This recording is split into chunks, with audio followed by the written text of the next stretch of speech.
আমি জাস্ট আমাদের যে জিনিসগুলো আমরা শুনে থাকি, demographic dividend,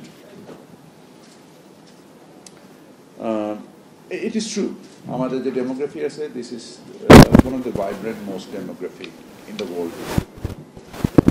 at the same time এটার যে ডিভিডেন্ড মানে লভ্যাংশ, এটা নেওয়ার জন্য নিয়ামকটা কি, এটা আমাদেরকে একটু আইডেন্টিফাই করতে হবে। এবং আমার মনে হয় ডক্টর মাসুরিয়াজের প্রেজেন্টেশন অ্যান্ড প্যানেলিস্টদের বক্তব্যের মধ্যে এটা সুন্দরভাবেই উঠে এসেছে। আমাদের অর্থনীতির যে যদি মোটা দাগে আমি যেটা বুঝি যে সাইজ জিডিপি, এটা নিয়ে অবশ্য আমি খুবই কনফিউজ। ডক্টর মাসুরিয়াজ ভালো বলতে পারবেন, আমি আসলে জানি না, to be very honest, what is the size of our GDP. I really don't know, sorry. ইকোনমিস্টরা জানেন, আমি জানি না।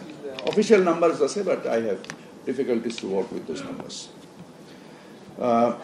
অ্যাট দ্য সেম টাইম আমার যদি অর্থনীতির মোটা দাগে আমি নিয়ামকগুলো দেখি, আমার কৃষি, আমার শিল্প এবং আমার সেবা, মোটা দাগে যদি আমি বলি, এবং এটা যে এটার এই সকল কিছুর প্রাইমারি এনেবলার হচ্ছে লজিস্টিক।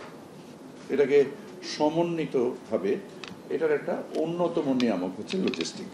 এর সাথে সাথে ইউটিলিটি, গ্যাস, বিদ্যুৎ, ইলেকট্রিসিটি এবং লেবার প্রোডাক্টিভিটি। সো এগুলোকে যদি আমরা কম্বাইন করি, আমরা যদি দেখি যে আমাদের দেশের স্থানীয় ভোগ্য পণ্যের বাজার বা আমাদের যে খাদ্যপণ্যের বাজার, সেটা $150 বিলিয়ন। আমাদের দেশে বাল্ক কার্গো আসে, সেটা cement, clinker, fertiliser, food grain, প্রায় 10 কোটি টন। আমরা ডক্টর মাসুরিয়াজের কাছ থেকে জেনেছি যে আমাদের প্রায় 20% of our GDP is logistic. তো যদি আমরা $400 বিলিয়ন ধরি, উইচ মিনস আবার $80 বিলিয়ন। অফকোর্স এটাকে কোলাবোরেট করাইতে হবে যে আমাদের যে ক্যাশ আউটফ্লোটা হয়, এবং এর একটা বৃহৎ অংশ বৈদেশিক মুদ্রা ব্যয় হয়। যেমন আমাদের যেটা এক্সটার্নাল ফ্রেট পেমেন্ট করি আমরা, আমাদের বা আমরা যেটা বিমান ভাড়া দিই, this are all part of logistic cost, all the infrastructural port cost and all this kind of things. দুঃখজনকভাবে ডক্টর রিয়াজ বলেছেন যে আমাদের logistic cost is one of the highest in the sense যে এমনকি উন্নত বিশ্বের ফার্স্ট ওয়ার্ল্ড কান্ট্রি দেশগুলোর থেকেও আমাদের লজিস্টিক কস্ট ইজ হাইয়েস্ট। আমাদের এই মুহূর্তে 41 বিলিয়ন কিলোমিটার টন লজিস্টিক প্রয়োজন আছে। এবং ডক্টর রিয়াজের কথাকে যদি আমি সামারাইজ করি, তাহলে 2040 সালে এই জিনিসটা 9 গুণ বেড়ে 300 বিলিয়ন কিলোমিটার টনে রূপান্তরিত হবে। নাও আমরা যদি ঐতিহাসিক প্রেক্ষাপটটা একটু চিন্তা করে দেখি, আমাদের দেশের যেসব অঞ্চলগুলোর নাম গঞ্জ দিয়ে তৈরি, সেটা সিরাজগঞ্জ হোক, নারায়ণগঞ্জ হোক, মুন্সিগঞ্জ হোক, এরকম যত গঞ্জ দিয়ে তৈরি, this are all logistic hubs, এই জন্য আমরা এগুলোকে গঞ্জ বলেছি। এই লজিস্টিক হাবগুলো, এবং পৃথিবীতে আমাদের মতো দেশ সম্ভবত আরেকটা আছে কিনা আমি জানি না, যার মধ্যে 200-র উপরে নদী আছে। আমাদের এই যে 17-18 কোটি জনসংখ্যার দেশ, এবং আমাদের এই জিডিপির নাম্বার প্লাস আমাদের খাদ্যপণ্যের মূল্য, শিল্পপণ্যের মূল্য, এবং আমরা জানি যে আমরা যখন আমাদের এই ডেমোগ্রাফিক ডিভিডেন্ড পেতে গেলে আমাদের যে নিয়ামকগুলো দরকার, আমাদের কোনো খনিজ সম্পদ তেমন কিছু নাই, কিছুমাত্র গ্যাস আছে। এছাড়া খুব একটা খনিজ সম্পদের কথা আমি খুব একটা জানি না। সো বাট আমাদের একটা হিউজ ডেমোগ্রাফি আছে, which is very vibrant and very productive. So এটাকে যদি আমরা লেভারেজ করি, এটাকে যদি আমরা ব্যবহার করি, আমাদের লজিস্টিক ক্যাপাসিটি এবং আমাদের এই শ্রম শক্তির যে ব্যবহার, শ্রমের উৎপাদনশীলতা বৃদ্ধির মাধ্যমে, এটাকে এই দুটোকে যদি আমরা রেজোনেট করাতে পারি, তাহলে আমি নিশ্চিত মনে করি যে আমাদের একটা অসম্ভব সুন্দর ভবিষ্যৎ অপেক্ষা করছে আমাদের জন্য। আমাদের রাষ্ট্রীয় ব্যয়ের যে ম্যানিফেস্টেশনটা হয় আমাদের ন্যাশনাল ফিসক্যাল পলিসিতে, যেটাকে আমরা বাজেট হিসেবে সরলভাবে ডাকি, এখানে আমাদের একটা পলিসির ম্যানিফেস্টেশন থাকে, আমাদের নীতির একটা ম্যানিফেস্টেশন থাকে। আমি নিশ্চিতভাবে মনে করি, যদিও এখানে অটোমোবাইলের কথা বলা হচ্ছে, এখানে গ্রিন ট্রান্সফরমেশনের কথা বলা হচ্ছে, আমার কাছে মনে হয় যে automobile is a very very small part of the entire equations, but it's an important part, but very small. আমাদের অটোমোবাইল ম্যানুফ্যাকচারিংয়ের কথা বলা হচ্ছে, আইদার দি ডিউটি ডিফারেন্সেস বিটুইন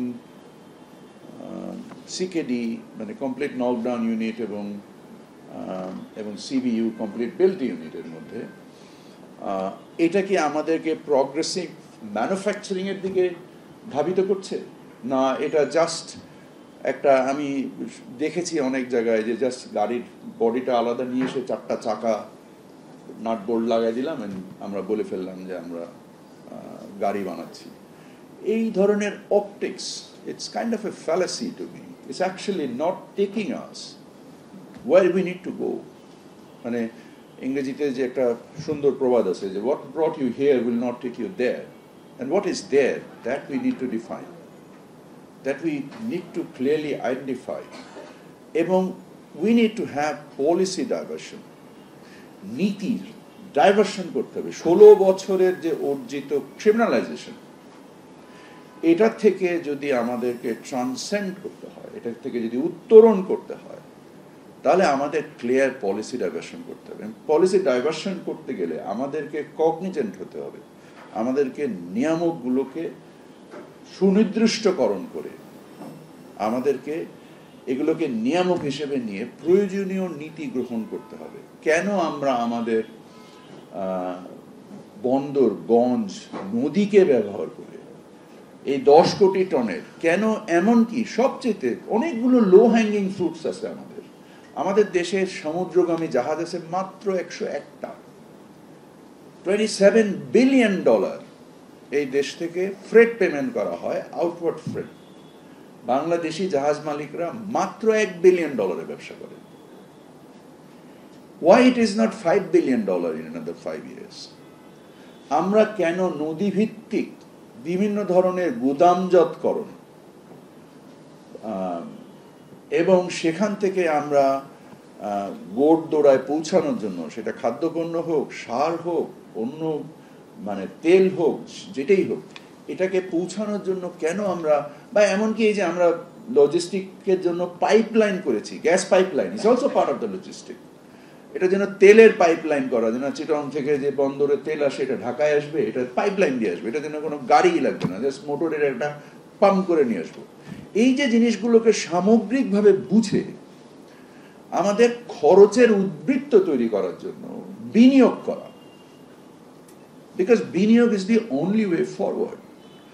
আমরা এমন সব ফ্যালাসিমূলক বিনিয়োগ করেছি, সেটা কর্ণফুলীর টানেল হোক, এমন উচ্চ মূল্যের বিনিয়োগ করেছি, গ্রিনের নামে আমরা মেট্রো রেল করতে যে 1 টাকার জিনিস 20 টাকায় করে আমরা তো পরিবেশের আরো বড় ক্ষতি করে ফেলেছি। কারণ যে পরিমাণ অর্থনৈতিক দায় তৈরি করেছি, যার বিনিময়ে আজকে আমাদের জাতীয় ব্যয়ের সর্ববৃহৎ ব্যয় হচ্ছে আমাদের দায় পরিশোধের জন্য, স্থানীয় এবং আন্তর্জাতিক দায় পরিশোধ। এটা তো সাস্টেইনেবল না, দীর্ঘমেয়াদে তো এটা চলনশীল না। এখান থেকে তো উত্তরণ করতে হবে আমাদেরকে। তার জন্য নিয়ামক কি? আমাদেরকে সমন্বিতভাবে এই যে নীতির যে ডাইভার্সনের কথা আমরা বলছি, যে আমাদেরকে নিয়ামকগুলোকে এবং ব্যয়গুলোকে এমনভাবে করতে হবে। আমাদের ঢাকা চেম্বারের সাবেক প্রেসিডেন্ট যেটা বলছিলেন যে Pakistan is it a better country, ওখানে $300-600 মিলিয়ন ইনভেস্টমেন্ট করলো একটা ইভি কোম্পানি, বাংলাদেশে কেন করলো না? Bangladesh is a poor manage country. But আমি ওনাকে যখন জিজ্ঞেস করলাম যে $600 মিলিয়ন বিনিয়োগ করেছে, ও কি বোকা? আমাদেরকে একবার একটু চিন্তা করার দরকার আছে না? Should we not look at ourselves at the mirror and try to correct ourselves? where it is necessary. It's very easy to criminalize somebody, but at the same time, not taking the lesson from it and finding out those low harvest যেটা লো hanging fruits যেটাকে সহজে বলা হয়, যেই ফলটা পাড়তে গেলে গাছে ওঠার দরকার নেই, গাছের মাটির থেকে দাঁড়ায় ফলটা টেনে খেয়ে ফেলানো যায়। আমরা গাড়ির কথা বলছি, অটোমোবাইলের কথা বলছি, নিশ্চিতভাবে দরকার আছে। সেই গাড়ির কি আমাদের বয়সীমা দিয়ে নির্ধারণ করব, নাকি আমাদের পরিবেশের সীমা দিয়ে নির্দিষ্ট করব, না আমাদের অর্থনৈতিক ট্রানজ্যাকশন ভ্যালু দিয়ে, জাতীয় আয়ের ব্যয়ের ট্রানজ্যাকশন ভ্যালু দিয়ে ইয়ে করবো? আমার ধারণা সবগুলো নিয়েই করব, শুধু একটা জিনিসের উপরে নির্দিষ্ট থেকে করব না। কিন্তু সবগুলোর একটা মৌলিক উদ্দেশ্য থাকতে হবে, যে আমার ব্যয়ের উদ্বৃত্ত থাকতে হবে। আমি যে বিনিয়োগটা করছি, আমরা যখন একটা গাড়ি কিনি কন্টিনিউয়াসলি একটা জিনিসই জিজ্ঞেস করি যে ভাই লিটারে কয় কিলো যাবে আর রিসেল ভ্যালু আছে কিনা। কারণটা কি? কারণ আপনি যখন ব্যক্তিগতভাবে একটা গাড়ি কিনেন বা মোটরসাইকেল কিনেন, what is the first question comes into your mind, যে লিটারে কয় কিলো যাবে। রাষ্ট্রীয় ব্যবস্থাপনায় আমরা যদি এই প্রশ্নটা না করি নিজেদেরকে, যে তেল কিনতেছি এটাতে লিটারে কয় কিলো যাইতে পারবো, তাহলে তো আধা রাস্তায় যে শেষ হয়ে যাব। আমি কর্ণফুলী টানেল বানাবো, আমি পদ্মা ব্রিজ বানাবো, আমি রেল সেতু বানাবো, আমি এমআরটি বানাবো, আমি কাকে দেখানোর জন্য এগুলো বানাবো? এই তেল দিয়ে কয় কিলো যেতে পারবো? এইটা প্রশ্ন না করে আমি এমন একটা গাড়ি কিনে ফেললাম, তারপরে তেল কেনার জন্য ভিক্ষা করে বেড়ালাম রাস্তায়, এবং IMF এর কাছে গেলাম, এর কাছে গেলাম, ওর কাছে গেলাম। What is this? রাষ্ট্রীয় সক্ষমতা বৃদ্ধি করতে হবে। সেই জন্য সকলকে critically please discuss, raise your voice, ask, যদি আমাদের যে ভুলগুলো হচ্ছে সেই ভুলগুলো সম্বন্ধে কোর্স কারেক্ট করার জন্য আমাদেরকে দুর্বৃত্তায়ন থেকে ফিরতে হবে। আমাদের সন্তানদের জন্য, আমাদের জন্য এই রাষ্ট্রকে এমন এক জায়গায় নিয়ে যেতে হবে যেখানে currency is respect, not the amount of money I have. এবং এই আশাবাদ রেখেই আমাকে দাওয়াত দেওয়ার জন্য এবং প্যানেলিস্টদেরকে এবং ডক্টর রিয়াজকে অসংখ্য ধন্যবাদ দিয়ে আমি আমার কথা শেষ করছি। আসসালামু আলাইকুম রহমতুল্লাহ।